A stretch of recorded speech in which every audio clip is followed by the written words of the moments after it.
On dit souvent qu'il ne faut pas chercher à fermer la grange quand les bœufs sont sortis. Laissez-moi vous dire un truc. Parfois, l'avenir peut se dessiner avec une clarté effrayante. Surtout quand vos tripes vous hurlent depuis des mois que quelque chose ne tourne pas rond. Mais est-ce que j'écoutais? Pas du tout. J'étais trop occupé à jouer le bon mari, l'idiot de confiance. Le genre de type qui gobe sans sourciller quand sa femme lui annonce qu'elle doit encore rester tard au bureau pour la 4e fois de la semaine. C'était un mardi soir, et il n'arrive jamais rien de bon un mardi. Ça aurait dû être mon premier signal d'alarme. J'étais étalé en étoile de mer dans notre lit king size, celui que nous avions choisi ensemble. Nous l'avions déniché au bon marché rive gauche, au rayon mobilier, où un vendeur nous avait assuré, avec un aplomb indécent, que nous y créerions de merveilleux souvenirs. Eh bien, il s'avérait que ma femme, Camille, créait effectivement des souvenirs, simplement pas avec moi. J'étais dans cet état cotonneux, entre veille et sommeil, pas tout à fait inconscient, mais avec un cerveau qui commençait déjà à diffuser les bandes annonces de rêves bizarres. C'est là que j'ai de nouveau entendu le bruit de la douche. Sa 2e de la journée. Étrange, quand on sait que Camille est tout sauf une maniaque de la propreté. Ne vous méprenez pas, elle n'est pas sale, mais c'est le genre de femme qui se douche un jour sur 2 si elle n'a pas de rendez-vous important. Alors 2 fois en une journée. Mon subconscient a classé l'information dans le dossier « chose anormale ». Tandis que le bruit de l'eau continuait, quelque chose a attiré mon regard. Son sac à main posé sur le fauteuil de la chambre. On aurait dit qu'il avait explosé. La fermeture éclair était ouverte, et la moitié de son contenu s'était déversé sur le sol, telle une scène de crime dans la banlieue parisienne. Gloss, ticket de caisse, élastique à cheveux et ce qui ressemblait à l'intégralité du rayon format voyage de Monoprix jonchait notre parquet en chêne. D'ordinaire, je ne suis pas du genre à fouiller dans le sac de ma femme. C'est un des tabous du mariage, au même titre que laisser la lunette des toilettes levée ou oublier un anniversaire. Mais le désordre m'agaçait, et avant qu'elle ne sorte pour se lancer dans une séance de ménage-thérapie en pleine nuit, j'ai décidé de jouer les maris modèles et de tout ranger. Ça lui arrivait parfois quand le travail la submergeait. Je faisais donc mon bon samaritain, ramassant un baume à lèvres et un spray mentholé, me demandant pourquoi les femmes se trimballent avec 10 à 7 tubes de rouge à lèvres qui ont tous l'air identiques. C'est alors que ma main a effleuré quelque chose qui n'appartenait pas à la catégorie « affaires de femmes ordinaires ». C'était petit, froid au toucher, avec le poids lisse et métallique d'un objet cher et conçu dans un but précis. Je l'ai sorti pour l'examiner à la lumière de la lampe de chevet. Un tube argenté d'une 10aine de centimètres.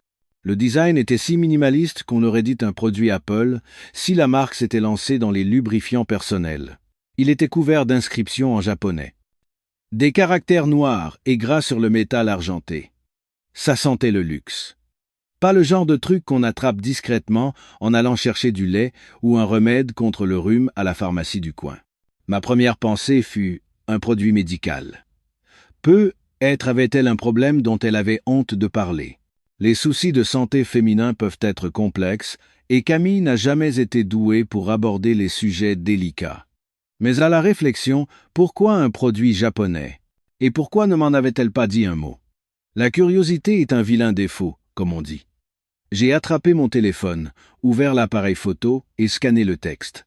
À 23h30, assis dans ma chambre, remettant en question tout ce que je pensais savoir de mon mariage, Google Traduction est devenu mon meilleur ami. Quand le résultat s'est affiché sur l'écran, j'ai senti la température de mon sang chuter d'au moins 10 degrés. Lubrifiant personnel premium pour hommes. Formule longue durée. Pour hommes. Pas pour femmes, ni pour couple. Pour hommes. Et il n'était pas neuf. Le tube était à moitié vide, portant les marques d'un usage fréquent. Je l'ai fait tourner entre mes doigts. Mon esprit luttait pour comprendre ce que j'avais sous les yeux, mais mon instinct avait déjà 3 longueurs d'avance, hurlant une alerte que je refusais d'entendre. Ma femme n'avait jamais, au grand jamais, acheté ce genre de choses pour nous. Merde. Nous n'utilisions quasiment jamais de lubrifiant tout court. Les rares fois où c'était arrivé, c'était le truc de base de la pharmacie, qui ressemblait à un flacon de sirop pour la toux. Cet objet-là semblait coûter plus cher que notre budget course de la semaine, et il n'avait certainement pas été acheté pour nos activités conjugales. Je fixais le tube, hébété, comme s'il allait lui pousser des jambes et s'expliquer. Peut-être y avait-il une explication logique. Un cadeau de mauvais goût pour un enterrement de vie de garçon? L'affaire d'une amie qui avait atterri dans son sac par erreur? Ou peut-être que je regardais trop fait entrer l'accusé ces derniers temps et que je devenais parano. C'est alors que mon regard s'est posé sur sa tablette. Elle l'avait laissée sur son bureau après avoir, soi-disant, travaillé sur une présentation. L'écran était encore allumé, affichant son écran d'accueil avec ses dossiers d'application impeccablement organisés, dont elle était si fière. Chaque dossier portait un nom mignon. Loisirs. Outils pro. Courses. Attendez. Courses? Je n'avais jamais vu Camille utiliser une application de courses. C'est la femme qui m'envoyait faire le tour de 3 supermarchés différents parce qu'elle ne jurait que par certaines marques. Et soudain, elle avait un dossier courses sur sa tablette? C'était comme découvrir qu'un ami végan cachait un Big Mac sous son lit. Mes mains tremblaient lorsque j'ai appuyé sur le dossier. À l'intérieur, une seule application que je n'avais jamais vue. Une sorte de plateforme de messagerie, avec une icône délibérément banale.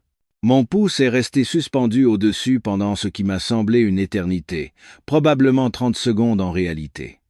C'était le moment où j'allais savoir si j'étais juste paranoïaque ou si toute ma vie était un mensonge. J'ai ouvert l'application.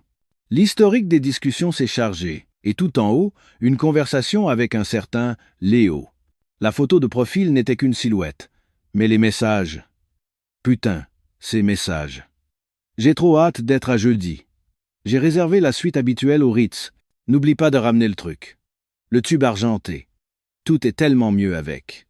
Je vais te faire des choses que ton mari ne te fera jamais. J'ai fait défiler vers le haut, les bords de ma vision se brouillant, révélant des semaines de messages, des descriptions détaillées de chambres d'hôtel, des photos explicites que je n'aurais jamais voulu voir, et des mentions de cette marque précise de lubrifiant que je tenais maintenant dans ma paume moite. Les horodatage m'ont frappé comme un coup de poing dans l'estomac. Chaque soirée tardive au bureau, chaque sortie entre copines, chaque « je suis trop fatigué ce soir, chérie ». Tout était un mensonge. La douche tournait toujours, et j'entendais Camille fredonner une chanson d'Angèle, comme si de rien n'était. Comme si elle ne venait pas de pulvériser notre mariage avec un tube de lubrifiant japonais à moitié vide et une application de chat secrète cachée dans un faux dossier de course. J'ai regardé le tube, puis les messages, puis le tube à nouveau. Mes mains ne tremblaient plus. Au lieu de cela, elles ont commencé à bouger avec une clarté que je ne me connaissais pas. Je me suis dirigé silencieusement vers la cuisine, j'ai ouvert le tiroir à fourre-tout et j'ai sorti le tube de superglue industriel que j'avais acheté le mois dernier pour un projet de bricolage. Si Camille voulait s'amuser avec un lubrifiant étranger hors de prix, alors, par tous les diables, j'allais lui offrir une expérience qu'elle n'oublierait jamais. Finalement, la douche s'est arrêtée. Vous savez, dans les films d'horreur, quand vous avez envie de crier à la blonde stupide de ne pas descendre à la cave? Imaginez maintenant que vous êtes cette blonde stupide. Sauf qu'à la place de la cave, il y a votre mariage, et à la place du tueur en série, il y a une épouse infidèle, sur le point de recevoir une surprise qu'elle n'oubliera pas de sitôt. J'étais dans la cuisine, venant juste de terminer mon petit projet d'art plastique que l'on pourrait appeler Extreme Relooking d'intérieur, édition lubrifiant. C'est alors que j'ai entendu la porte de la salle de bain s'ouvrir. Le bruit de ses pieds nus sur le parquet a fait battre mon cœur. Mais pas de la manière romantique d'avant. Plutôt de la manière « je vais assister à l'explosion de ma vie en direct ». Je me suis précipité vers le lit, serrant le tube de filtre d'amour japonais, trafiqué comme si c'était le saint graal de la vengeance conjugale. Mes mains étaient plus stables maintenant. C'est étrange, n'est-ce pas? On pourrait penser que découvrir la double vie de sa femme vous rendrait plus tremblant, pas plus calme. Mais avoir un plan, même un plan complètement fou, apporte une sorte de concentration zen à l'âme d'un homme. Camille est sortie de la salle de bain, comme si elle passait une audition pour une publicité de shampoing enroulée dans le peignoir blanc moelleux que je lui avais offert pour Noël il y a 2 ans. Le même peignoir dont la chute accidentelle après sa douche suffisait autrefois à faire grimper mon rythme cardiaque. Maintenant, il ressemblait juste à un costume qu'elle portait pour jouer son rôle d'épouse fidèle. « Chérie », dit-elle. Sa voix avait cette douceur artificielle que les femmes adoptent quand elles essaient de cacher quelque chose. Vous connaissez ce ton, n'est-ce pas? Le même ton qu'elles utilisent après avoir dépensé 200 € chez Carrefour, alors qu'elles étaient juste parties acheter de la lessive. Tu as l'air fatigué. Fatigué. Je viens de découvrir que tout mon mariage est une imposture. Et j'ai l'air fatigué. J'ai failli éclater de rire, mais je me suis contenté de hocher la tête, émettant un grognement vague qui pouvait signifier aussi bien « Oui, j'ai eu une dure journée » que « Je sais que tu me trompes avec un type qui s'appelle Léo ». Elle s'est dirigée vers la cuisine. Notre cuisine? Dans l'appartement que nous avions acheté ensemble, à l'époque où nous croyions encore aux mêmes choses, comme le « pour toujours » et le « jusqu'à ce que la mort nous sépare ». Je l'entendais s'affairer, ouvrir les placards, faire couler l'eau du robinet. Les bruits banals d'une femme jouant à l'épouse attentionnée, tout en planifiant probablement sa prochaine escapade. Quelques minutes plus tard, elle est revenue avec un verre de lait, me le tendant comme une offrande de paix. « Tiens, bois ça », dit-elle en s'asseyant sur le bord du lit. « Ça t'aidera à dormir. Tu as une réunion importante au demain matin, non ?» C'était ça, la réunion matinale.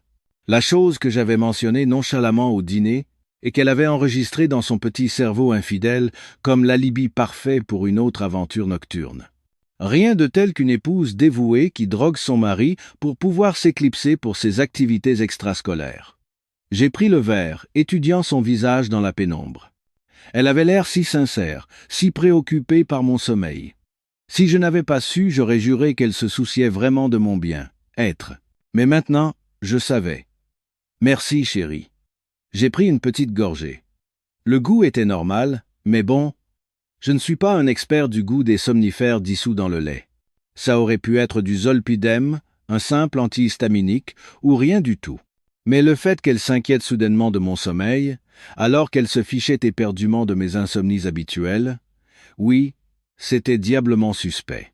J'ai fait semblant de boire la moitié du verre, puis je l'ai posé sur la table de chevet avec un sourire reconnaissant. Tu es la meilleure. Je t'aime.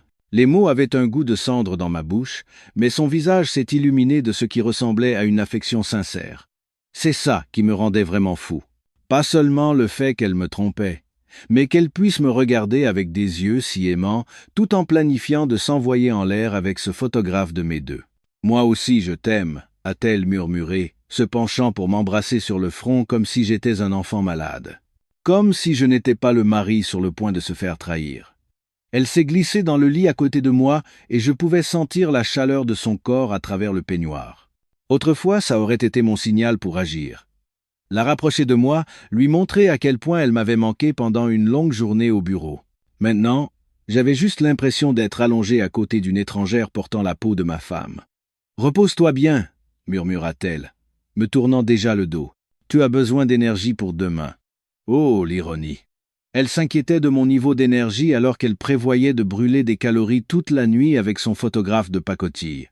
J'ai eu envie de lui demander si Léo savait qu'elle droguait son mari, si ça faisait partie de leur petit jeu pervers. Mais je me suis contenté de marmonner un merci et de fermer les yeux. L'heure qui a suivi a probablement été la plus longue de ma vie. Je suis resté là, à écouter sa respiration, attendant qu'elle passe à ce rythme profond et régulier qui indiquait qu'elle pensait que j'étais complètement endormi. Toutes les quelques minutes, je poussais un petit ronflement où je changeais de position, perfectionnant mon imitation du mari drogué. Elle était méticuleuse, il fallait le lui reconnaître. Elle a attendu 1 heure complète avant de bouger, s'assurant probablement que tout ce qu'elle m'avait donné avait eu amplement le temps de faire effet. J'ai senti le matelas bouger alors qu'elle se levait prudemment du lit. Les mouvements furtifs de quelqu'un qui a déjà pratiqué cette danse. J'ai entrouvert un œil, juste assez pour voir sa silhouette dans l'obscurité. Elle avait troqué son peignoir pour une robe noire, la robe sexy qu'elle gardait habituellement pour nos dîners d'anniversaire. Elle se maquillait à sa coiffeuse, appliquant son rouge à lèvres avec un soin qu'elle réservait aux grandes occasions. À 0h45 précise, j'ai entendu la porte d'entrée s'ouvrir doucement, puis des voix étouffées dans le couloir de notre immeuble. Mon cœur battait si fort que j'avais l'impression que nos voisins pouvaient l'entendre à travers les murs. Je lui ai donné exactement 20 secondes, assez longtemps pour qu'elle se sente en sécurité, mais pas assez pour qu'il disparaisse complètement. Puis je suis sorti du lit, j'ai enfilé une robe de chambre et je me suis glissé jusqu'à la porte comme un ninja du 16e arrondissement. Le couloir était faiblement éclairé, mais je pouvais les voir au fond, près des ascenseurs. Camille était appuyée contre le mur, et un type grand lui tenait le visage entre ses mains, l'embrassant comme si elle était la dernière femme sur terre. Même de loin, je pouvais voir qu'il avait tout ce que je n'avais pas. Plus grand, musclé, probablement 10 ans de moins que moi. Oui, c'était Léo. L'homme pour qui ma femme pensait que 15 ans de mariage valaient la peine d'être jetés à la poubelle. Ils se sont séparés, et je l'ai entendu murmurer quelque chose qui l'a fait rire. Puis ils se sont dirigés vers la cage d'escalier, probablement pour monter chez lui ou descendre à sa voiture. Quoi qu'il en soit, ils se déplaçaient avec l'assurance de ceux qui pensent avoir commis le crime parfait. J'ai attendu d'entendre la porte de l'escalier se refermer, puis j'ai pris ma décision. La même clarté qui m'avait guidé dans la cuisine est revenue, me disant exactement ce que je devais faire. J'allais les suivre. Après tout, un homme mérite de voir exactement ce qu'il est en train de perdre, non? Laissez-moi vous dire un truc sur le fait de traquer sa femme infidèle dans son propre immeuble à 1 heure du matin. C'est comme être la star de l'émission de télé-réalité la plus déprimante du monde. Tromperie à tous les étages, bientôt sur votre plateforme de streaming.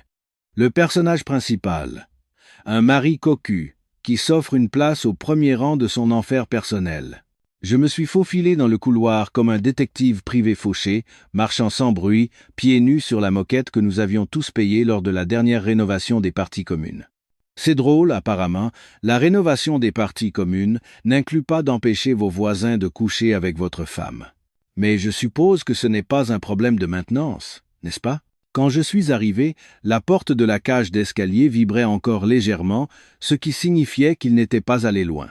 J'ai collé mon oreille contre le métal froid, essayant d'entendre des bruits de pas, des voix, n'importe quoi qui pourrait m'indiquer leur direction. C'est là que je l'ai entendu. Un bruit sourd et doux quelque part au-dessus de moi, suivi de ce qui ressemblait à un rire étouffé. Il montait, au 4e étage. C'était intéressant car, à ma connaissance, nous ne connaissions personne au 4e. Mais bon, il s'avérait qu'il y avait beaucoup de choses que j'ignorais sur le cercle social de ma femme. J'ai ouvert la porte prudemment et j'ai commencé à monter en longeant le bord extérieur des marches. Moins de risque de grincement. Ne me demandez pas comment je le sais. Probablement trop de fêtes entraient l'accusé les soirs où Camille prétendait n'avoir l'énergie pour rien d'autre que dormir. Le palier du 4e étage était une copie conforme d'une autre, mais en miroir, même mur beige, même moquette industrielle, même éclairage fluorescent, qui donne à tout le monde l'air d'avoir la tuberculose. J'ai entendu des voix venant de l'appartement 403, juste au-dessus de notre chambre. Quelle ironie cosmique! L'amant de ma femme vivait juste au-dessus de nous. Il planifiait probablement sa prochaine escapade romantique avec sa soi-disant épouse dévouée, tout en nous entendant nous disputer pour savoir à qui était le tour de sortir les poubelles. Je me suis collé contre le mur, à côté de la porte du 403, me sentant comme un personnage de thriller à petit budget qui n'avait pas les moyens de se payer de vrais décors. La porte était en contreplaqué bon marché, le genre qui laisse tout passer, des conversations normales aux éternuements, et, apparemment, le son de mon mariage en train de s'effondrer en temps réel. « Je n'arrive pas à croire que tu vives juste au-dessus de lui », disait Camille. Je pouvais sentir l'excitation dans sa voix, le même ton qu'elle utilisait lorsque nous organisions des week-ends surprises, à l'époque où elle faisait encore semblant de me trouver intéressant. « C'est plus excitant, non ?» C'était la voix de Léo. Profonde, assurée, avec une pointe d'accent que je n'arrivais pas à situer, probablement un expatrié. Les femmes adorent ça. Comme si le fait d'avoir un passeport différent vous rendait automatiquement meilleur au lit. Carrément. Parfois, je l'entends regarder la télé en bas, et je ne pense qu'à toi qui m'attends ici. J'avais envie de vomir, de frapper quelque chose, ou les deux. Au lieu de ça, je suis resté là comme un masochiste, à écouter ma femme discuter de la commodité géographique de sa trahison. « Tu as apporté ce que je t'ai demandé ?» reprit la voix de Léo, plus proche de la porte maintenant. « Bien sûr. » Je pouvais presque l'entendre sourire. « J'ai apporté ton préféré. Le bon truc. Le bon truc. Mon tube de lubrifiant japonais spécialement modifié, maintenant doté d'une colle industrielle capable de souder une navette spatiale. J'ai dû me mordre la lèvre pour ne pas rire aux éclats. Il y a eu un bruit de froufrou, probablement Camille fouillant dans son sac, suivi du son de quelqu'un qui débouche un tube. Mon cœur battait si fort que j'étais sûr qu'il pouvait l'entendre à travers le mur. Parfait, dit Léo. J'adore quand tu es si bien préparé. Oh, mon pote, pensais-je, tu n'as pas idée à quel point elle est préparée ce soir. J'ai entendu des bruits de pas s'éloigner de la porte, plus profondément dans l'appartement. Les voix se sont estompées, mais je pouvais encore distinguer le ton général, enjoué, séducteur, se dirigeant vers ce qu'il pensait être une autre nuit d'adultère réussie. J'ai pressé mon oreille plus fort contre la porte, impatient d'entendre la suite. Une partie de moi voulait défoncer la porte, les confronter, voir l'expression sur leur visage quand leur petit secret serait révélé. Mais l'autre partie, celle qui avait méticuleusement remplacé le contenu de ce tube, voulait attendre et voir comment les choses allaient se dérouler. L'appartement est resté silencieux pendant quelques minutes, ce qui signifiait probablement qu'il passait aux choses sérieuses. J'imaginais Léo, allongé sur ses meubles bon marché, se sentant plutôt satisfait de lui-même, d'avoir séduit la femme mariée de l'étage du dessous, et d'avoir même réussi à ce qu'elle apporte ses propres fournitures. C'est alors que j'ai entendu la voix de Camille. « Laisse-toi aller, ça va être génial. » Parole célèbre, ma chérie. Pendant environ 30 secondes, il n'y a eu que les bruits auxquels on peut s'attendre de la part de deux personnes qui pensent passer le meilleur moment de leur vie. Un peu de mouvement, des respirations haletantes, et le fond sonore général de deux adultes sur le point de découvrir que le karma a un sens de l'humour vraiment tordu. Puis tout a changé. « Qu'est-ce que... » La voix de Léo. Tranchante, confuse. « Attends, il y a un truc qui cloche, » dit Camille. Je pouvais entendre la première note de panique s'infiltrer dans sa voix. « Qu'est-ce que tu as fait ?» a répété Léo, la voix montant d'un cran. « Merde! Qu'est-ce que tu m'as mis? Je ne comprends pas. » Camille avait l'air sincèrement perplexe, ce qui aurait été drôle si ce n'était pas si pathétique. C'est le même que d'habitude. Le tube argenté, la marque japonaise que tu aimes tant. Eh bien, quelque chose ne va pas. On n'arrive plus à bouger. Merde, on est collé. C'était ça. Le moment que j'attendais. Le son délicieux de deux amants adultères réalisant que leur nuit de passion venait de se transformer en urgence médicale. J'ai souri comme un psychopathe, le visage collé à la porte, écoutant leur panique monter. « Ne tire pas, » siffla Camille. « Tu aggraves les choses. » « Comment veux-tu que je ne tire pas? On est littéralement soudés. » « Ce n'est pas possible. »« C'est du lubrifiant, pas de la colle. » « Oh, ma chère et stupide femme, si seulement tu savais à quel point tu te trompes. » Les minutes qui ont suivi, c'était comme écouter la comédie la plus satisfaisante du monde. Ils ont tout essayé. L'eau de l'évier de la cuisine, le savon de la salle de bain, même ce qui ressemblait à de l'huile de cuisson. Rien n'y a fait. La superglue industrielle faisait exactement ce pourquoi elle avait été conçue. Créer une liaison permanente entre deux surfaces. Dans ce cas, ces surfaces se trouvaient être ma femme infidèle et son amant. « Il faut appeler quelqu'un, » dit Léo. Sa voix était tendue de douleur et d'embarras. « Appeler qui? Pour leur dire quoi? Je ne sais pas. Un médecin? Le SAMU? Mon Dieu, c'est tellement humiliant. Tu n'as encore rien vu, ma chérie. » Après environ 40 minutes de tentatives de plus en plus désespérées pour se séparer, ils ont finalement admis leur défaite. J'ai entendu Léo passer un appel. « Oui, bonjour. Le SAMU? J'ai besoin d'une ambulance. C'est un peu compliqué à expliquer. On est coincé. » J'ai décidé que c'était mon signal pour partir. Je ne voulais pas être dans le couloir quand les secours arriveraient, de toute façon. Ce serait gênant pour tout le monde. Mais en retournant vers les escaliers, je ne pouvais m'empêcher de sourire. Phase 1, terminé. Parfois, l'univers a un sens de l'humour si tordu, si parfaitement calibré pour livrer l'ironie maximale, qu'on en viendrait presque à croire en une sorte de justice cosmique. Car, en redescendant vers mon appartement, en robe de chambre, écoutant les faibles sons de panique venant du 403, j'avais l'impression d'avoir assisté à la plus grande intervention divine depuis que Moïse a séparé la mer Rouge. Je me suis glissé dans l'appartement et j'ai pris position dans le couloir, juste à côté de notre porte d'entrée. C'était le point de vue parfait pour le spectacle. Le Judas de notre porte offrait une vue grand angle sur les ascenseurs et la majeure partie du palier, ce qui signifiait que j'allais avoir une place au premier rang pour ce qui serait sans aucun doute l'urgence médicale la plus hilarante de l'histoire de notre immeuble. Les bruits à l'étage étaient passés de la panique feutrée à la crise totale. Je pouvais maintenant entendre la voix de Léo à travers le plafond, de plus en plus forte et désespérée à chaque minute qui passait. « Ça ne marche pas. Rien ne marche. Arrête de crier, rétorqua Camille, mais même son chuchotement était assez fort pour traverser les cloisons fines. Les voisins vont entendre. Oh, ma chérie. Les voisins allaient non seulement entendre, mais aussi voir et probablement tout filmer avec leur téléphone. Nous sommes en 2024, plus rien n'est privé. Surtout pas quand vous vous retrouvez collé nu à quelqu'un dans ce qui s'apparente à un projet d'art plastique pornographique qui a mal tourné. J'ai entendu des bruits de pas dans le couloir du dessus, puis le son de la porte de Léo qui s'ouvrait. Oui, c'est nous qui avons appelé pour l'urgence. Sa voix était tendue, s'adressant à quelqu'un au téléphone. 4e étage, appartement 403. Et s'il vous plaît, soyez discret. Discret. Bien sûr. Il existe sûrement un moyen discret de gérer 2 adultes collés l'un à l'autre par de la superglue au milieu d'une liaison adultère. Ce serait à peu près aussi discret qu'un feu d'artifice dans une bibliothèque. Environ 10 minutes plus tard, j'ai entendu le ding de l'ascenseur, suivi de bruits de pas lourds et du roulement d'équipement sur le palier. Les secouristes du SAMU étaient arrivés et ils n'étaient pas venus les mains vides.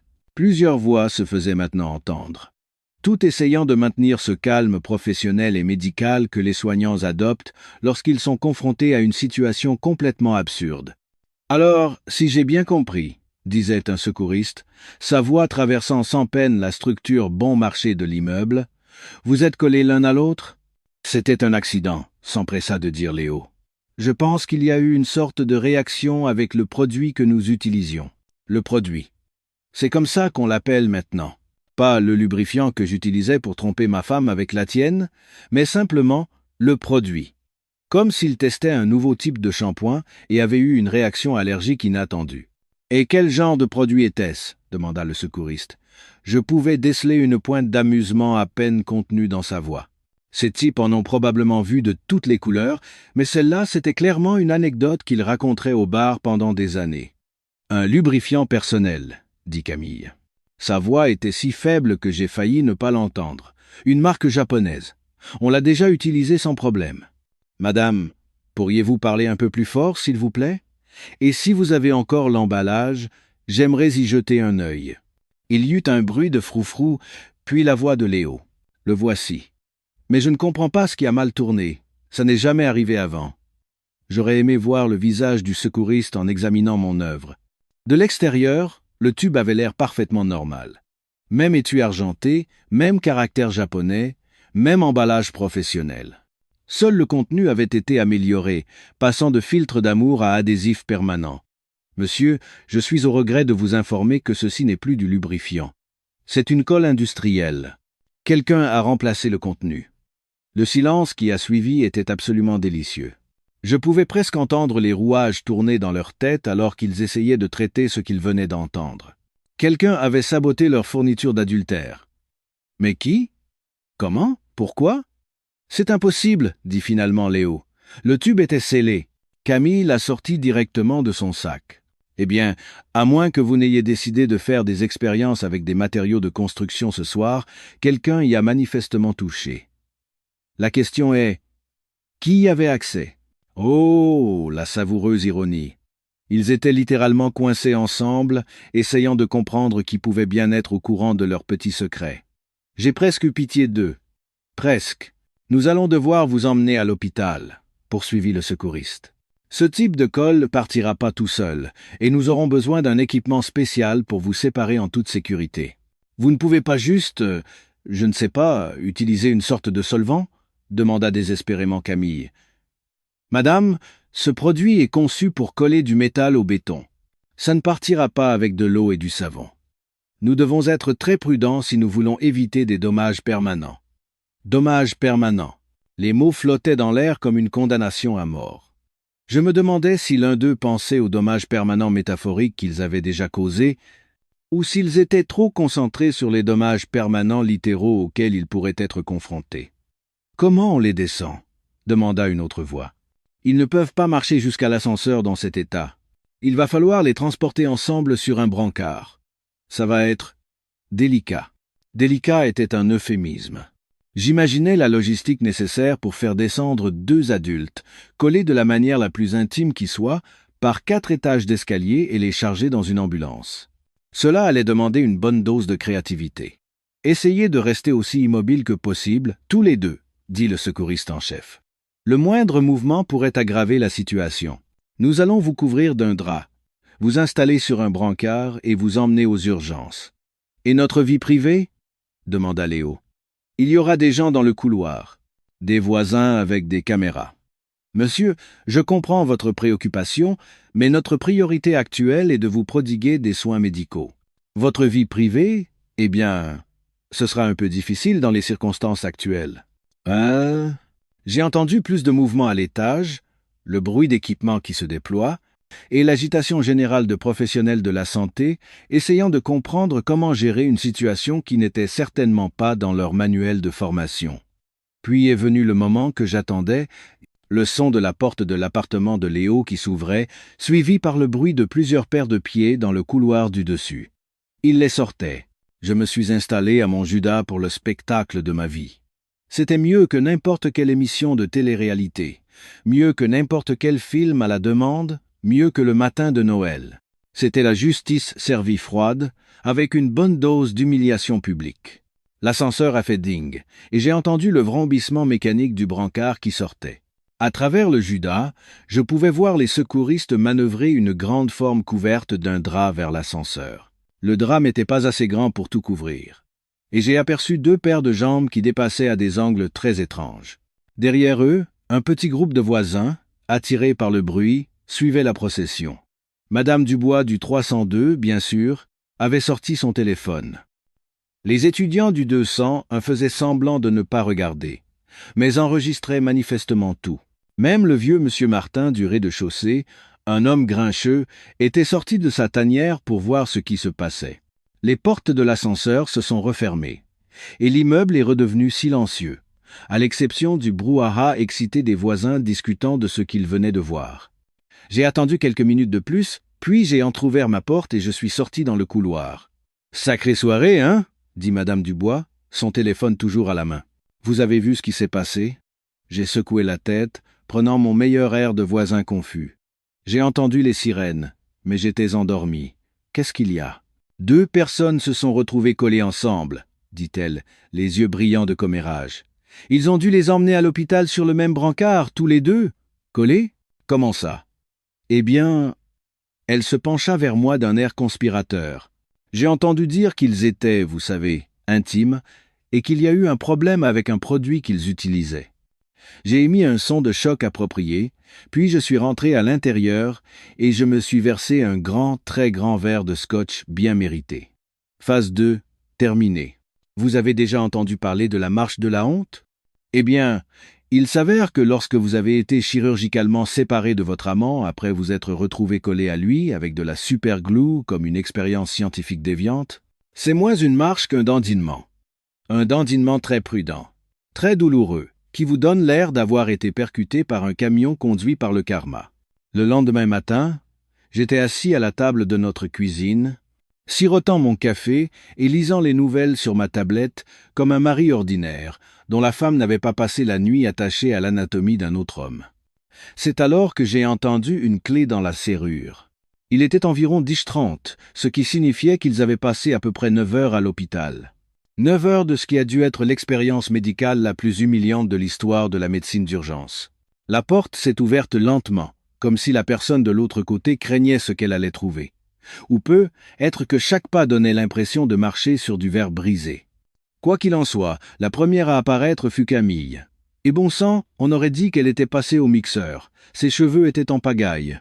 Son look parfaitement coiffé de la veille avait été remplacé par quelque chose qui criait « J'ai passé 9 heures sur un lit d'hôpital à essayer d'expliquer à des professionnels de la santé pourquoi j'étais collé à un homme qui n'est pas mon mari. » Son maquillage avait complètement disparu, laissant son visage pâle et tiré, avec des cernes sous les yeux qui lui donnaient 10 ans de plus en une nuit. Mais c'est la façon dont elle bougeait qui vendait vraiment la mèche du « j'ai fait des choix de vie très, très mauvais ». Elle se dandinait comme si chaque pas était une torture. Ses jambes étaient légèrement écartées, d'une manière qui suggérait que s'asseoir allait être une véritable aventure dans un avenir proche. La robe noire sexy qu'elle avait mise pour séduire Léo était froissée et tachée de ce qui ressemblait à un désinfectant d'hôpital. « Bonjour, chérie », dis-je sans lever les yeux de ma tablette. Comment s'est passée ta nuit? Tu es rentré bien tard. Elle s'est figée dans l'entrée, comme un chevreuil pris dans les phares d'une voiture. Elle essayait probablement de se souvenir du mensonge à la con qu'elle avait préparé pendant le trajet en ambulance. Il y a eu une urgence au travail, une crise client. J'ai dû rester jusqu'à tard pour m'en occuper. Urgence, crise client. Eh bien, elle n'avait pas tout à fait tort. Il y avait bien eu une urgence, et cela avait certainement créé une crise, simplement pas du genre qu'elle laissait entendre. « Oh, mince !» dis-je, levant enfin les yeux avec mon meilleur air de mari inquiet.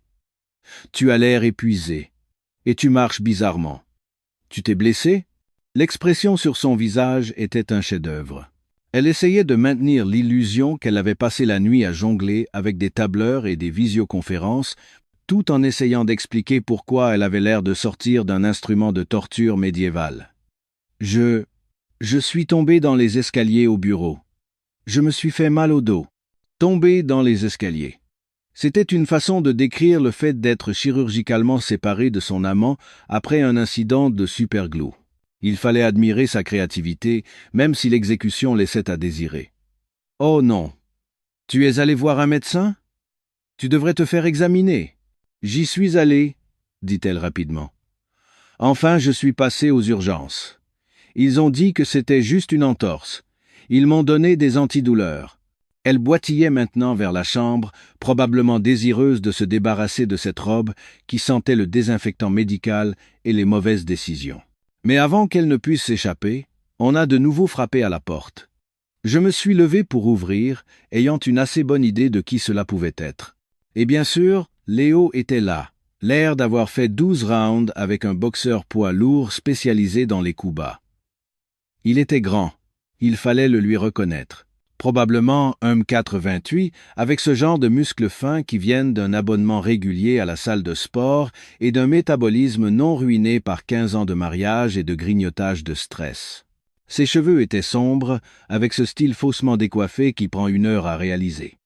Et dans des circonstances normales, il aurait probablement été ce que la plupart des femmes appellent « beau ». Mais ce n'étaient pas des circonstances normales. Le bouton supérieur de son jean était défait et il le portait bas sur ses hanches, comme s'il ne supportait pas que quoi que ce soit touche cette zone.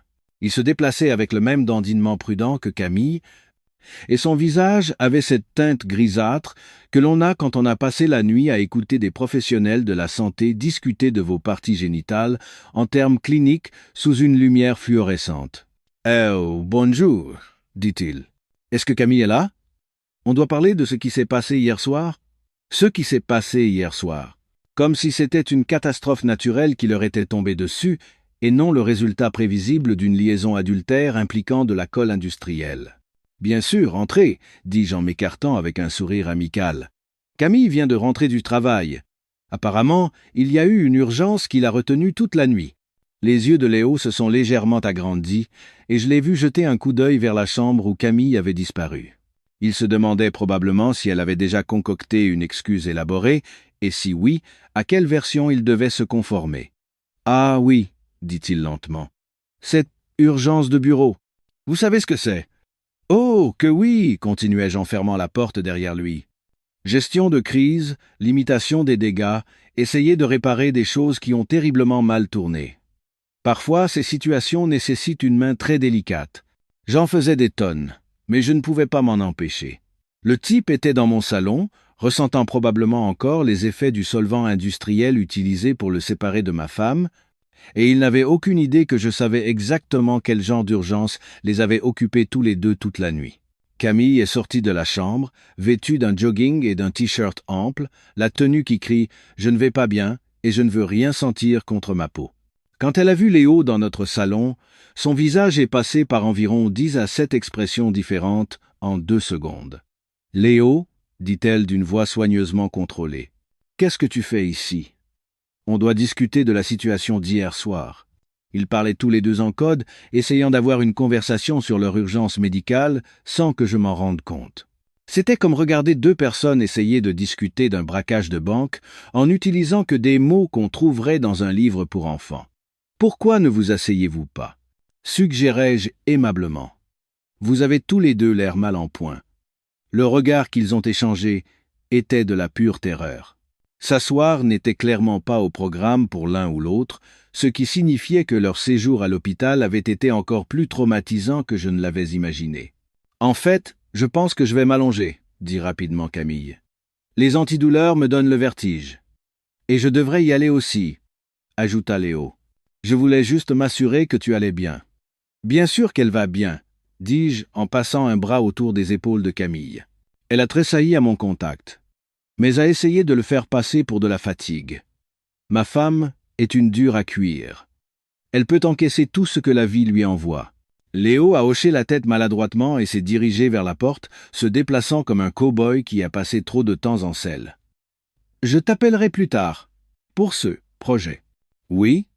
dit Camille faiblement. « Ce projet. » Après son départ, Camille a gémi et s'est affalée sur le canapé, essayant de déguiser le son en bâillement. « Je crois que je couvre quelque chose, » dit-elle. « Tu devrais être dormir dans la chambre d'amis ce soir. Je ne voudrais pas te le refiler. » Oh, j'étais presque certain que ce qu'elle avait n'était pas contagieux. À moins que la stupidité et l'infidélité ne soient devenues des maladies aéroportées. Ce qui, à la réflexion, expliquerait beaucoup de choses sur le comportement humain. « Bien sûr, chérie, » dis-je en lui apportant un verre d'eau. « Repose-toi. Je m'occupe de tout. » Et c'est ce que j'allais faire, en commençant par la phase 3 de mon plan. On dit que la vengeance est un plat qui se mange froid, mais j'ai toujours été partisan de la servir brûlante, avec une bonne dose d'humiliation publique. Et puis, quand votre femme infidèle marche, déjà comme si elle venait de se faire botter les fesses par un mulet, pourquoi ne pas pimenter un peu son processus de guérison? J'ai joué le rôle du mari dévoué tout l'après-midi. Une performance digne d'un Oscar qui aurait fait pleurer Meryl Streep de jalousie. J'ai apporté des oreillers à Camille, j'ai réglé le thermostat, je lui ai demandé toutes les 20 minutes si elle avait besoin de quelque chose, agissant comme l'homme le plus attentionné du monde face à la mystérieuse blessure de travail de sa femme. Elle en profitait au maximum, bien sûr. Chaque mouvement était accompagné d'un tressaillement. Chaque changement de position, d'une inspiration dramatique. Et elle avait développé ce petit gémissement pathétique qu'elle utilisait chaque fois qu'elle pensait que je ne la regardais pas directement.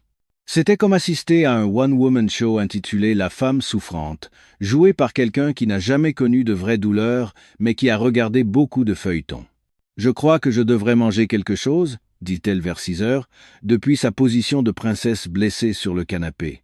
« Mais j'ai l'estomac fragile en ce moment. Quelque chose de léger peut être. » Oh, son estomac était fragile. Intéressant. Je me demandais si cela avait un rapport avec le stress d'expliquer à des professionnels de la santé pourquoi vous êtes anatomiquement lié à un homme qui n'est pas votre mari pendant 9 heures, ou si c'était juste un effet secondaire des antidouleurs. « Bien sûr, ma chérie, » dis-je, me dirigeant déjà vers la cuisine. « Je vais te préparer quelque chose de spécial. Toi, repose-toi. » Spécial était le mot juste. Je planifiais ce repas depuis le moment où elle avait franchi la porte en se dandinant. Ce serait une symphonie d'épices, une attaque soigneusement orchestrée contre son système digestif déjà compromis. J'ai commencé par des brochettes d'agneau, mais pas n'importe lesquelles. J'ai mariné la viande dans une concoction qui ferait porter plainte à un piment jalapeno. Poudre de piment fantôme, flocons de Carolina Reaper, sauce habanero et assez de capsaïcine pour décaper de la peinture. Pour la texture, j'ai ajouté des piments oiseaux thaïlandais et une bonne dose de pâte de wasabi. Pendant que l'agneau absorbait la chaleur du soleil en fusion, je suis passé aux crevettes à l'ail. J'aime l'ail autant que n'importe qui, mais c'était de l'ail avec une mission. Là où une recette normale en demanderait 2 gousses, j'en ai utilisé environ 10. Plus de la poudre d'ail, du sel d'ail et un peu d'ail noir que je gardais pour une occasion spéciale. Les crevettes nageaient dans assez d'ail pour repousser tous les vampires dans un rayon de 5 kilomètres. Mais le clou du spectacle, c'était le crabe au piment. Je l'ai commandé dans ce restaurant sichuanais du centre-ville, celui qui vante son authentique chaleur volcanique, et vous fait signer une décharge avant de vous servir son plat le plus épicé. Ce n'était pas de la nourriture, c'était une expérience culinaire militarisée qui aurait dû être livrée avec son propre extincteur. « Ça sent divinement bon ici ?» lança Camille depuis le salon, sa voix conservant toujours ce ton pathétique et blessé. « Qu'est-ce que tu prépares ? » « Juste quelques-uns de tes plats préférés. » répondis-je avec un sourire narquois, en dressant le tout sur des assiettes dignes d'un restaurant 5 étoiles. Tu as l'air si stressé ces derniers temps, je voulais te faire quelque chose de spécial. Stressé. C'est le mot. Rien ne fait grimper le niveau de stress comme le fait d'être chirurgicalement séparé de son amant. J'ai apporté le festin sur un plateau, avec les belles serviettes et notre argenterie de fête. La présentation était magnifique. Un dressage digne d'un restaurant, qui masquait le fait qu'il s'agissait d'un repas conçu pour torturer quelqu'un avec des organes internes compromis. « Oh, wow !» dit Camille en essayant de se redresser sur le canapé. « Ça a l'air incroyable, tu n'aurais pas dû. »« Ce n'est rien du tout. » la rassurai-je en posant le plateau sur la table basse. « Je sais à quel point tu aimes la nourriture épicée. Et après la nuit que tu as passée, je me suis dit que tu avais besoin d'un peu de réconfort. » C'était le génie de mon plan. Camille adorait vraiment la nourriture épicée. Dans des circonstances normales, elle pouvait supporter des niveaux de chaleur qui enverraient la plupart des gens courir chercher du lait. Mais ce n'étaient pas des circonstances normales, n'est-ce pas? Tout son système digestif était probablement déjà en rébellion à cause du stress, des antidouleurs et de la nourriture d'hôpital qui lui avait fait ingurgiter pendant son séjour prolongé en enfer médical. Elle a pris une première bouchée de l'agneau et j'ai observé son visage comme un faucon étudiant une musaraigne. Pendant une fraction de seconde, son expression était de pur plaisir.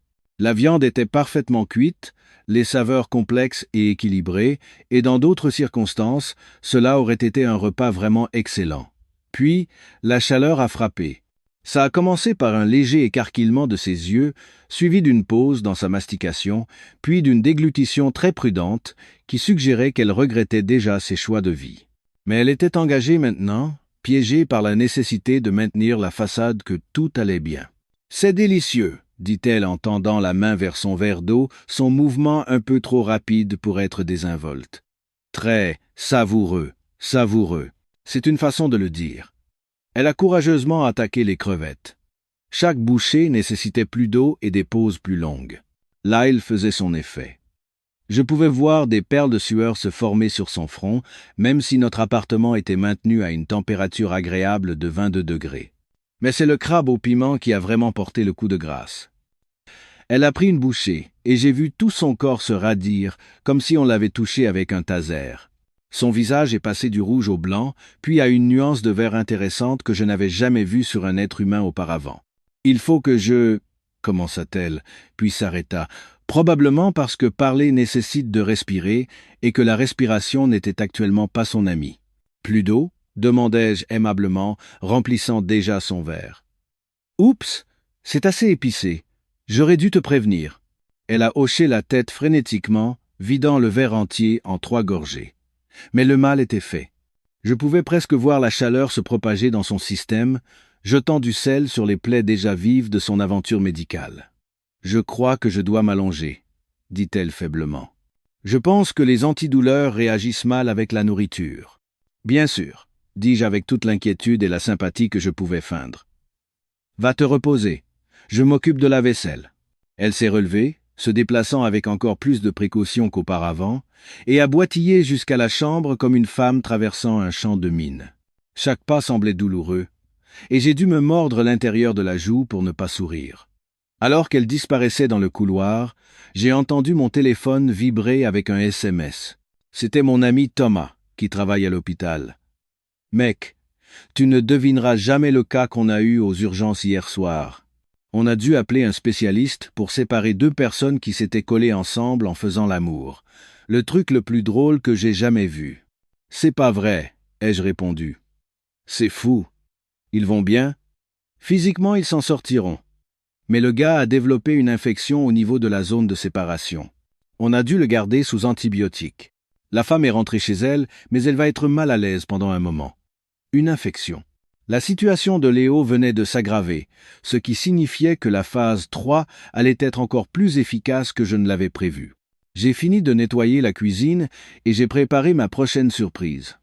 Dans notre armoire à pharmacie, caché derrière l'aspirine et les pansements, il y avait un tube de crème cicatrisante. Le genre de choses dont Camille allait avoir besoin dans les jours à venir. C'était un produit d'apparence totalement innocente, conçu pour apaiser la peau irritée et favoriser la guérison. Il allait également être remplacé par quelque chose qui transformerait son processus de guérison en un tout nouveau niveau d'enfer. J'ai dévissé le bouchon, vidé le contenu dans l'évier et rempli le tube de crème à la capsaïcine, le genre que l'on utilise pour les douleurs arthritiques. L'ingrédient actif qui rend le gaz poivré si efficace. Elle avait exactement la même apparence que la crème originale. Même couleur, même texture, mais lorsque Camille l'appliquerait sur ses zones sensibles le lendemain matin, elle allait découvrir que certaines erreurs ont des conséquences qui n'en finissent pas de faire payer. J'ai remis le tube exactement là où je l'avais trouvé et je suis allé me coucher. Phase 3, armée et prête à l'emploi. Vous savez, ce moment dans les films d'horreur où la victime réalise enfin que ce qui lui arrive n'est pas une série d'accidents aléatoires, mais que cela a un rapport avec quelqu'un qui a planifié sa perte depuis le début. Eh bien, j'ai eu la chance d'assister à ce moment précis en direct. Et laissez-moi vous dire, c'était plus satisfaisant qu'un scotch parfaitement vieilli par une froide nuit d'hiver. Ça a commencé vers 6 heures du matin avec un cri à réveiller les morts. Pas n'importe quel cri. C'était ce genre de cri primaire, viscéral, qui vient de quelqu'un qui vient de découvrir que sa journée est sur le point de passer de mauvaise à « s'il vous plaît, tuez-moi maintenant ». Le cri venait de notre salle de bain, suivi de près par le son de quelqu'un qui essayait d'éteindre un feu à main nue. J'étais déjà réveillé, allongé dans le lit de la chambre d'amis depuis 1 heure, attendant ce moment précis, le moment où Camille appliquerait une crème cicatrisante supposément apaisante sur son anatomie déjà traumatisée. L'anticipation me rendait fou. C'était comme attendre le final de l'émission de télé-réalité la plus tordue du monde. « Putain !» a-t-elle crié, et j'ai entendu quelque chose se briser dans la salle de bain, probablement le tube de crème heurtant le carrelage alors qu'elle réalisait que ce qui était censé la guérir était en train de la brûler de l'intérieur. Je lui ai donné exactement 10 secondes.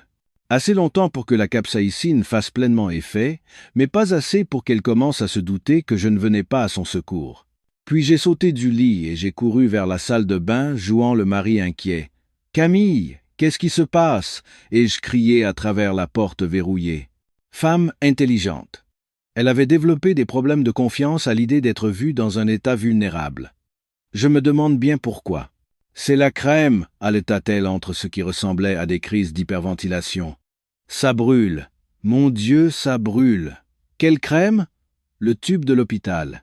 Je ne sais pas. Fait que ça s'arrête. » J'ai entendu l'eau couler, ce qui signifiait qu'elle essayait probablement de rincer la crème. Malheureusement pour elle, la capsaïcine est à base d'huile, donc l'eau ne fait que l'étaler. C'est comme essayer d'éteindre un feu de graisse avec un tuyau d'arrosage. Ça ne fait qu'empirer les choses. Chérie, ouvre la porte. Laisse-moi t'aider. Le loquet a cliqué et la porte s'est ouverte sur une scène qui aurait été hilarante si elle n'avait pas été si parfaitement orchestrée. Camille était penchée sur le lavabo, s'aspergeant d'eau avec le désespoir de quelqu'un qui essaie d'échapper à l'enfer.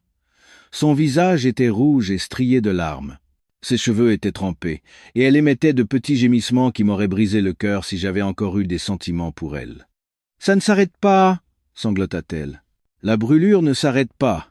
Il y a un problème avec ce tube. » J'ai regardé le tube par terre, mon chef-d'œuvre étalé sur le carrelage de la salle de bain. « C'est étrange, » dis-je en le ramassant, l'examinant comme si je le voyais pour la première fois. « C'est la marque que tu utilises toujours, non ? » Je ne sais pas. Peut être qu'ils ont changé la formule ou qu'elle est périmée. Peu importe. Fais juste que ça s'arrête. Le truc avec la capsaïcine, c'est que ça ne fait pas que brûler en surface. Ça crée une chaleur profonde et pénétrante qui semble venir des os. Et quand ça touche des tissus sensibles, surtout des tissus déjà traumatisés par, disons, une procédure de séparation médicale d'urgence, ça se transforme en un genre de douleur qui vous fait remettre en question chaque décision que vous avez jamais prise. « On doit aller à l'hôpital », dis-je en passant une serviette sur ses épaules tremblantes. « Ce n'est pas normal. Ça pourrait être une sorte de réaction allergique. »« Je ne peux pas y retourner », a-t-elle murmuré. « Pas après hier soir. » Ah, c'était ça. La reconnaissance que la nuit dernière était plus qu'une simple urgence de travail.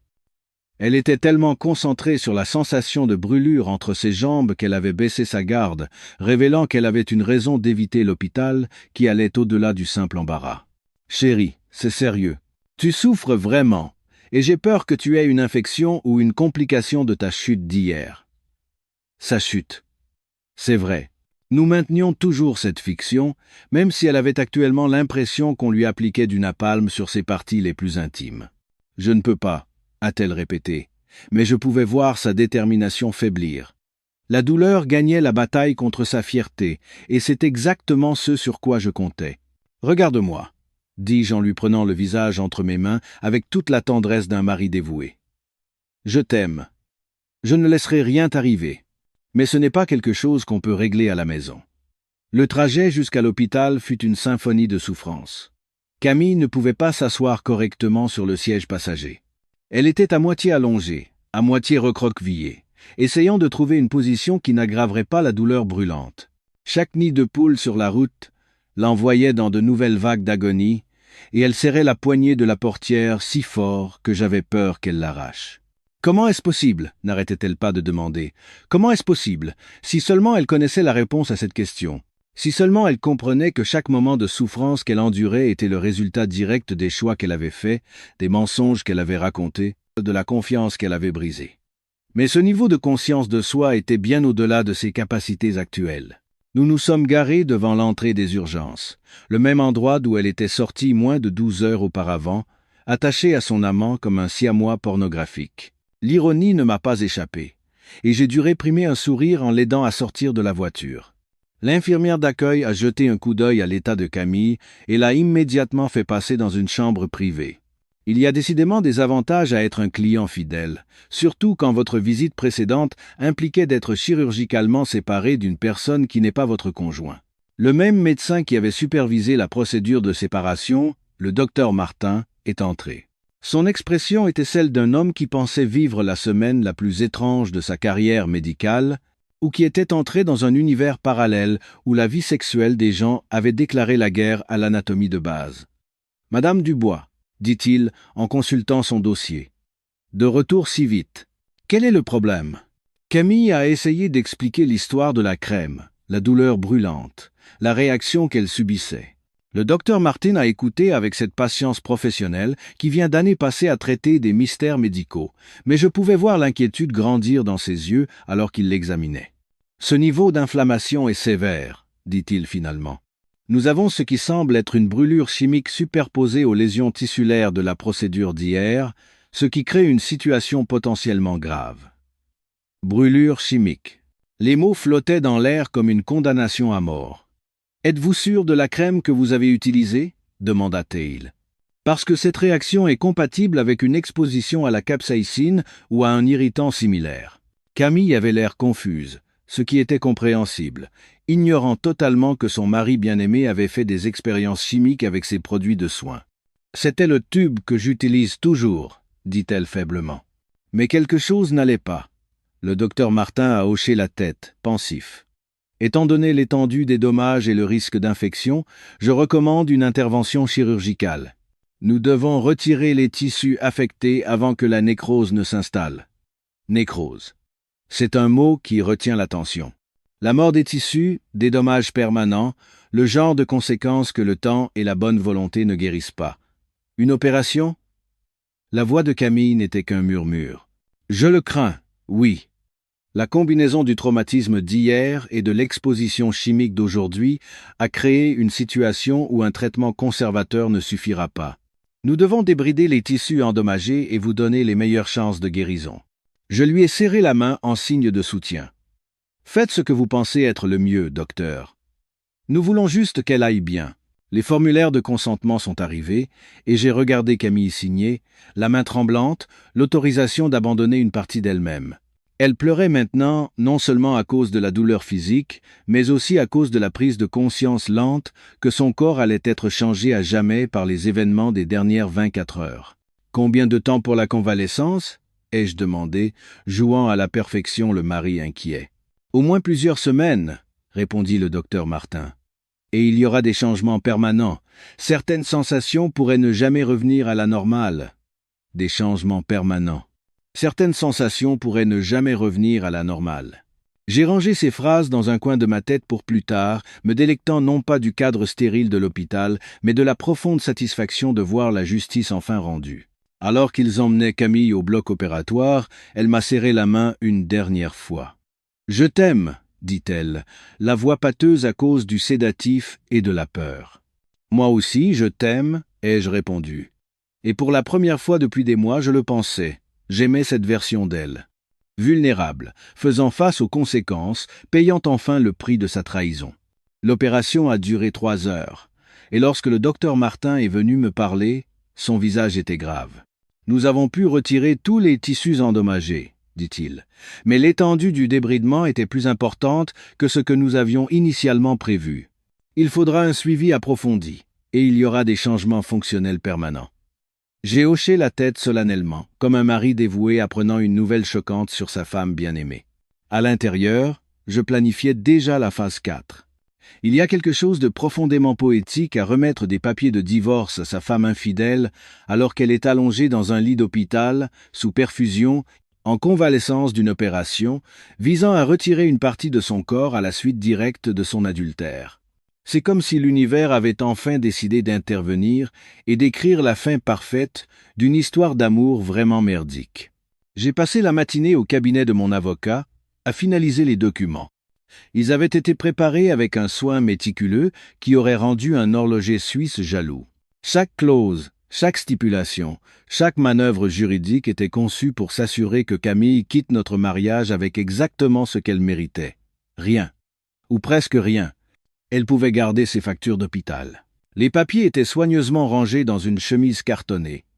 Et j'ai traversé les couloirs de l'hôpital, dépassant des chambres remplies de personnes souffrant de véritables accidents et d'urgences médicales légitimes, contrairement à ma femme, qui subissait actuellement les conséquences à long terme de mauvaises décisions et de cols industriels. La chambre 347 était une chambre privée, une chose que j'avais spécifiquement demandée et payée de ma poche. Un geste de gentillesse, si vous voulez. Je voulais que Camille ait de l'intimité pour ce qui allait être la pire conversation de sa vie. Le genre d'intimité dont on a besoin quand on veut crier alors que son monde s'effondre sans déranger les autres patients. Elle était réveillée quand je suis entré, appuyée sur ses oreillers, l'air d'avoir vieilli de 15 ans en 2 jours. L'opération, selon le docteur Martin, s'était bien passée, mais la convalescence serait un processus long et inconfortable. Permanent, à certains égards. « Tu es là », dit-elle faiblement, le sourire n'atteignant pas ses yeux. Je me demandais quand tu viendrais. Les infirmières ont dit que les visites commençaient à 10 heures. La circulation était terrible et je mentis avec aisance, m'asseyant sur la chaise à côté de son lit. « Comment te sens-tu »« Jaime, non », comme si un camion m'avait roulé dessus. Puis avait fait marche arrière pour me rouler dessus à nouveau. Elle a légèrement bougé et a grimacé. Le médecin a dit que je devais rester ici encore un jour ou 2. Puis quelques semaines de convalescence à la maison. Quelques semaines de convalescence, c'était optimiste. Ce que le docteur Martin m'avait dit en privé, c'est que sa convalescence impliquerait bien plus que quelques semaines de repos. Nous parlions de changements permanents à son anatomie, de rendez-vous médicaux continus et du genre de complications qui seraient un rappel quotidien de ses choix. En parlant de ça, dis-je en sortant la chemise cartonnée de ma mallette, il faut qu'on parle. Quelque chose dans le ton de ma voix a dû déclencher son instinct de survie. Son expression est passée de la confusion droguée à une vigilance acérée en 2 secondes. Elle était soudainement très réveillée, très concentrée, et très consciente que cette conversation n'allait pas porter sur des fleurs de rétablissement ou de la soupe de poulet. « Qu'est-ce que c'est » demanda-t-elle, fixant la chemise comme si elle contenait une bombe. « Les papiers du divorce » dis-je en les posant sur la table de chevet avec la nonchalance d'un livreur de pizza. « Tu dois signer. » Le silence qui a suivi était si parfait que j'entendais le goutte à goutte de sa perfusion, comptant les secondes. 1 goutte, 2 gouttes, 3 gouttes. Chaque goutte marquant un autre moment où le cerveau de Camille luttait pour traiter ce que je venais de dire. « Quoi » a-t-elle finalement murmuré. Et je dois dire que son timing était parfait. Le mot est sorti au moment même où une dose particulièrement forte d'antidouleur qu'il lui avait administrée a dû frapper son système, donnant à sa voix une qualité d'incrédulité éthérée. « Les papiers du divorce » ai-je répété, ouvrant la chemise et étalant les documents sur la table comme des cartes. C'est assez simple, vraiment. Tu n'obtiens rien. Je garde la maison, les voitures, l'épargne, les investissements, J'obtiens la garde exclusive de notre fils. Elle fixait les papiers comme s'ils étaient écrits en sanskrit ancien. Je ne comprends pas. Pourquoi? Pourquoi maintenant? Je suis à l'hôpital. Je viens de me faire opérer. Eh bien, c'est un peu le but, non? Dis-je en me rasseyant sur ma chaise, croisant les jambes comme si nous discussions des projets du week-end au lieu de la destruction complète de sa vie. Tu vois, je sais pour Léo. Je sais pour l'aventure. Les chambres d'hôtel, les messages. Je sais pour le tube de lubrifiant japonais argenté que tu utilisais pour améliorer tes activités extrascolaires. La couleur a quitté son visage si rapidement que j'ai cru qu'elle allait s'évanouir. Sa bouche s'est ouverte et fermée plusieurs fois, mais aucun son n'est sorti. Elle ressemblait à un poisson cherchant de l'air, si les poissons pouvaient éprouver une terreur existentielle. Je sais que tu m'as drogué pour pouvoir t'éclipser pour tes rendez-vous galants, je sais pour l'application de messagerie cryptée cachée dans ton dossier course, je sais que Léo vit juste au-dessus de nous, dans le 403. Et je sais que ton urgence médicale d'hier soir n'était pas un accident de travail comme tu le prétendais. Chaque révélation l'a frappé comme un coup physique. Je pouvais littéralement la voir se ratatiner, comme si quelqu'un la dégonflait lentement de toute son existence. Comment a-t-elle réussi à articuler? Est-ce que ça a de l'importance? Ce qui compte, c'est que je sais. Et maintenant, tu vas signer ces papiers, assumer la responsabilité de tes choix et sortir de ma vie. Elle a essayé de se redresser, ce qui, étant donné son état de santé actuel, était une erreur. Le mouvement a envoyé une vague de douleur sur son visage qui valait presque le prix d'entrée. « Tu ne peux pas faire ça, dit-elle, sa voix empreinte de désespoir. Pas comme ça. Pas quand je suis blessé et vulnérable. Blessé et vulnérable, j'ai ri, et le son est sorti plus sombre que je ne l'avais prévu. C'est drôle. Tu étais assez capable de prendre des décisions quand tu te faufilais dans mon dos, assez capable de planifier des rendez-vous à l'hôtel et de lubrifier d'autres hommes. Mais maintenant que les conséquences arrivent, tu es soudainement trop blessé et vulnérable pour y faire face? Ça ne voulait rien dire, dit-elle, et je pouvais voir les larmes commencer à monter dans ses yeux. Léo ne représente rien pour moi, c'était juste physique. C'était une erreur. Une erreur. J'ai laissé le mot flotter dans l'air entre nous. Tu sais ce qu'est une erreur, Camille? Une erreur, c'est d'oublier d'acheter du lait en rentrant à la maison. Une erreur, c'est de réserver 2 dîners pour le même soir. Ce que tu as fait, c'est une série de choix intentionnels sur plusieurs mois, chacun conçu pour trahir la confiance de l'homme qui t'aimait. Les larmes coulaient librement maintenant, et elle faisait ces petits bruits de hoquet que les gens font quand ils essaient de pleurer en silence.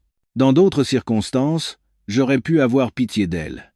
Mais ce n'était pas d'autres circonstances. « S'il te plaît », a-t-elle murmuré. « On peut surmonter ça. On peut aller en thérapie. Je ferai n'importe quoi pour arranger les choses. » N'importe quoi? Je me suis penché en avant, sincèrement curieux. Peux-tu défaire l'aventure? Peux-tu me rendre les nuits que j'ai passées seul pendant que tu étais avec lui? Peux-tu défaire les mensonges, la tromperie, la destruction complète de tout ce que nous avions construit ensemble? Elle a ouvert la bouche pour répondre, mais j'ai levé la main pour l'arrêter. Parce que si tu ne peux rien faire de tout ça, et nous savons tous les deux que tu ne le peux pas, alors il n'y a rien à surmonter. Il n'y a que le nettoyage. Je me suis levé et j'ai rapproché les papiers de son lit. Signe Camille. Accepte que c'est fini et essaye de conserver un semblant de dignité sur la façon dont ça se termine. Elle a fixé les papiers pendant un long moment, puis m'a regardé avec ce qui aurait pu être un éclair d'espoir. Notre fils, tu ne peux pas enlever un fils à sa mère. Regarde-moi bien. J'ai sorti mon téléphone et je lui ai montré l'écran. J'ai la vidéo de toi et Léo sortant de l'immeuble sur le même brancard. J'ai des captures d'écran de vos messages. J'ai la preuve de ton usage de drogue. Ah oui, j'ai fait analyser ce lait. C'était du zolpidem, au cas où tu te poserais la question.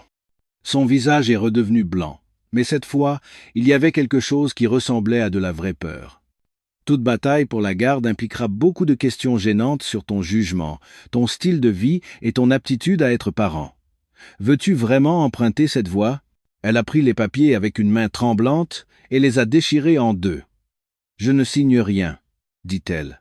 Et pendant un instant, j'ai vu un éclair de l'ancienne Camille, la femme rebelle, têtue, convaincue qu'elle pouvait se sortir de n'importe quelle situation en se battant. « Tu veux le divorce?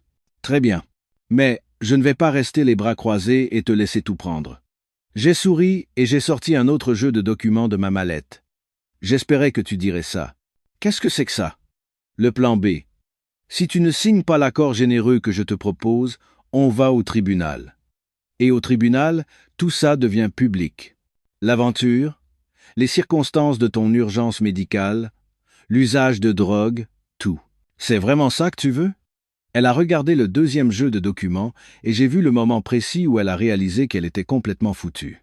Pas d'échappatoire, pas de manœuvre juridique astucieuse, pas de sauvetage de dernière minute. Juste la réalité froide et dure des conséquences qui la rattrapaient enfin. Mais au lieu d'accepter sa défaite avec grâce, elle a fait quelque chose que je n'avais pas prévu. Elle a commencé à rire. Pas un rire joyeux, mais ce rire brisé et hystérique que les gens ont quand leur esprit a enfin jeté l'éponge.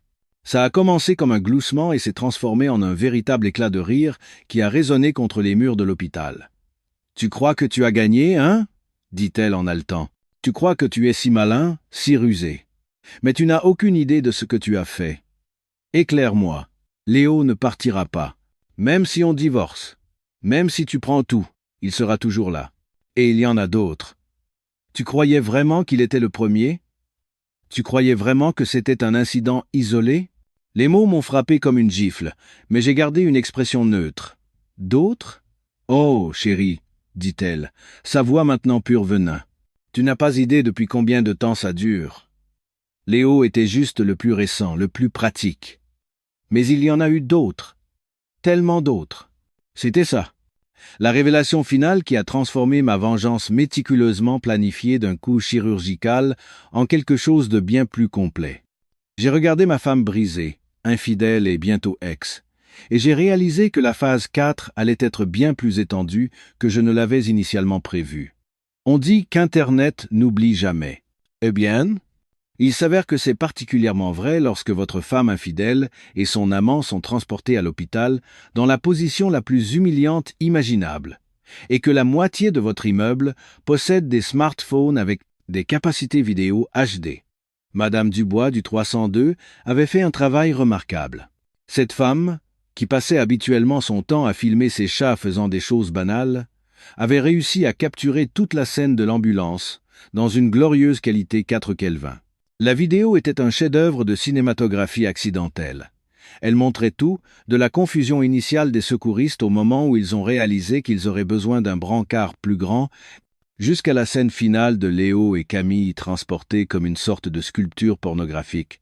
Le meilleur, c'est que leurs deux visages étaient clairement visibles. J'ai obtenu une copie de la vidéo de Madame Dubois sous le prétexte de vouloir m'assurer que Camille allait bien. Elle m'a cru, car j'avais parfaitement joué mon rôle de mari inquiet ces derniers jours. Ce qu'elle ne savait pas, c'est que j'avais de bien plus grands projets pour son film amateur que de simplement vérifier la santé de ma femme. Moins de 6 heures après avoir reçu la vidéo, j'avais créé des comptes sur toutes les principales plateformes de médias sociaux. TikTok, Instagram, X, Facebook, tout l'écosystème numérique où la honte se propage comme des bactéries dans une boîte de pétri. La vidéo a été téléchargée avec une légende soigneusement rédigée qui racontait juste assez l'histoire pour devenir virale sans que je puisse être poursuivi pour diffamation. La légende, couple d'infidèles collés par accident, la vidéo légendaire a vraiment fait mouche. Simple, directe et garantie de faire cliquer les gens sur le bouton de partage avant même de savoir de quoi il s'agissait. Il s'avère qu'Internet a un appétit sans fin pour regarder la vie des autres imploser de manière spectaculaire. En 12 heures, la vidéo avait plus de 500 000 vues et était en tendance sur plusieurs plateformes. Au 3e jour, il y avait des vidéos de réaction, des montages et même une version remixée sur une chanson populaire. Mais la vraie magie a opéré quand les gens ont commencé à les reconnaître. « Attends, c'est pas Léo de la salle d'usine ?» C'est l'un des premiers commentaires qui a attiré mon attention. Il s'avérait que Léo était un influenceur fitness sur Instagram avec un nombre considérable d'abonnés, se présentant comme un coach en relation et un gourou du style de vie. L'ironie était si épaisse qu'on aurait pu la couper au couteau. En quelques heures, quelqu'un l'avait complètement doxé. Son vrai nom, sa salle de sport, son compte Instagram, son site web professionnel, tout était exposé pour qu'Internet puisse l'examiner et le juger. Et ils ont jugé. Sa salle de sport l'a licencié avant la fin de la semaine. Apparemment, devenir célèbre sur Internet pour s'être retrouvé collé à une femme mariée pendant une liaison n'était pas le genre de publicité qu'il recherchait. Son compte Instagram a été inondé de commentaires allant de suggestions utiles sur de meilleurs choix de lubrifiants à des descriptions détaillées de ce qui devrait arriver aux tricheurs. Mais l'exécution publique de Léo n'était rien comparé à ce qui est arrivé à Camille. Quelqu'un l'a reconnue lors d'une réunion de parents d'élèves à l'école de notre fils. Une autre la connaissait de son club de lecture. Une troisième l'a reconnue du studio de yoga du quartier qu'elle fréquentait depuis des années. Une fois son identité révélée, cela s'est répandu comme une traînée de poudre dans notre cercle social. Son téléphone a commencé à sonner sans arrêt. Des journalistes, des blogueurs, des inconnus d'Internet qui avaient réussi à obtenir son numéro. Elle avait fait l'erreur de garder tous ses comptes de médias sociaux publics, ce qui signifiait que tout le monde pouvait voir les années de sa vie de mère et d'épouse parfaite qu'elle avait soigneusement entretenue. Le contraste entre sa personnalité en ligne et la réalité que tout le monde venait de voir était une mine d'or comique pour les trolls d'Internet. Ils ont commencé à faire des publications côte à côte. Le post Instagram de Camille, soirée en amoureux avec mon incroyable mari, à côté d'une capture d'écran de la vidéo de l'ambulance, son post Facebook sur la loyauté et la confiance dans le mariage à côté d'une image fixe d'elle en train d'être transportée, attachée à un autre homme. Ses amis ont commencé à prendre leur distance, une par une. Le club de lecture avait mystérieusement des conflits d'horaires chaque fois qu'elle essayait de venir. Le studio de yoga ne trouvait soudainement plus son abonnement dans leur système. Même les caissiers du supermarché du coin ont commencé à la regarder avec des regards qui auraient pu glacer l'enfer. Mais le vrai chef-d'œuvre est arrivé quand j'ai découvert quelque chose qui faisait passer l'aventure de Léo pour de l'amateurisme. Caché dans l'historique de navigation de sa tablette se trouvait une preuve qui m'a glacé le sang et a étendu mon plan de vengeance de manière exponentielle. Elle n'avait pas menti sur le fait qu'il y en avait eu d'autres, beaucoup d'autres.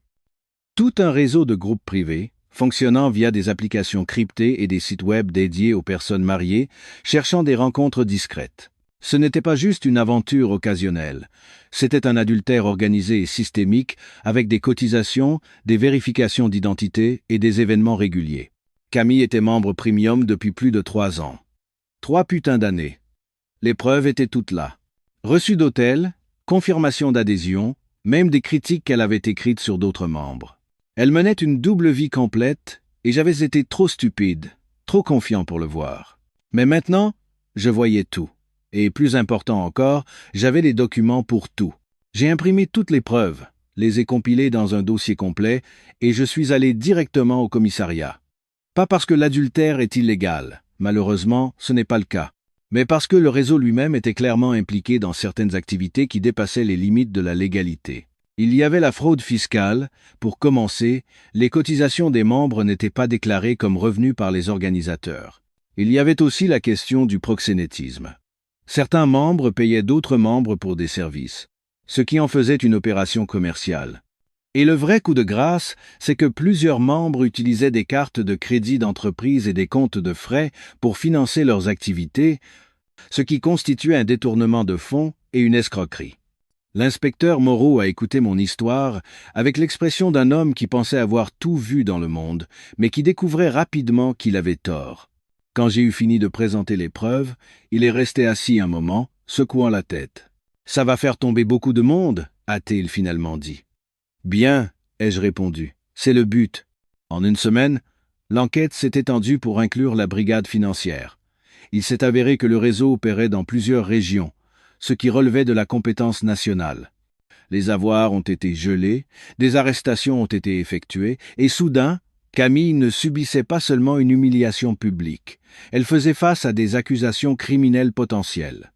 Les informations locales ont repris l'histoire, et notre petit scandale de banlieue est devenu un récit édifiant sur le mariage moderne et l'infidélité numérique. La photo de Camille était aux informations du soir, identifiée comme une figure clé d'un réseau d'adultère interrégional. Elle a complètement cessé de quitter la maison, ne répondait plus au téléphone, aux emails ou aux SMS. Elle était devenue une prisonnière dans notre propre maison, terrorisée à l'idée d'affronter un monde qui savait maintenant exactement qui elle était vraiment. Et Léo, il avait complètement disparu. quitter la ville, fermer ses comptes de médias sociaux, s'évanouissant comme s'il n'avait jamais existé. Un geste intelligent, en fait. Internet a une longue mémoire, mais il est facilement distrait si vous vous retirez de l'équation. Mais Camille ne pouvait pas disparaître. Elle avait trop de liens, trop de responsabilités, trop de preuves la liant à tout ça. Elle était piégée et elle le savait. La phase 4 dépassait toutes mes attentes. 3 semaines plus tard, Léo a fait l'erreur de revenir. J'étais assis dans le salon, profitant de mon café du matin et du silence paisible qui accompagne le fait d'avoir la maison pour soi. C'est alors que j'ai entendu un cri familier venant de l'extérieur. Par la fenêtre, j'ai vu Léo sur notre perron faisant des gestes sauvages à Camille, qui bloquait la porte comme si elle gardait Fort Knox au lieu d'un trou à rats conjugal. Le type avait l'air d'avoir vécu dans la rue. Mal rasé, vêtements froissés, avec cette aura de désespoir qui vient quand toute votre vie a explosé sur les médias sociaux. Apparemment, disparaître ne s'était pas aussi bien passé qu'il l'espérait. Internet avait peu être une courte durée d'attention, mais les agents de recouvrement et les propriétaires de salles de sport en colère ont une bien meilleure mémoire.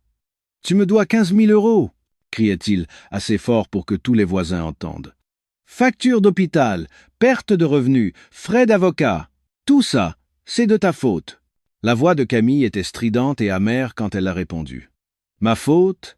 C'est toi qui as insisté pour qu'on utilise ce truc en premier lieu. Je ne t'ai pas demandé d'apporter de la putain de superglue. » C'était ça. L'aveu que j'attendais.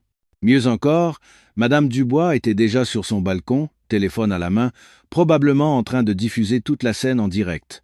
Certaines personnes n'apprennent jamais. La dispute a rapidement dégénéré. Léo a poussé Camille pour entrer dans la maison, et elle l'a suivi à l'intérieur.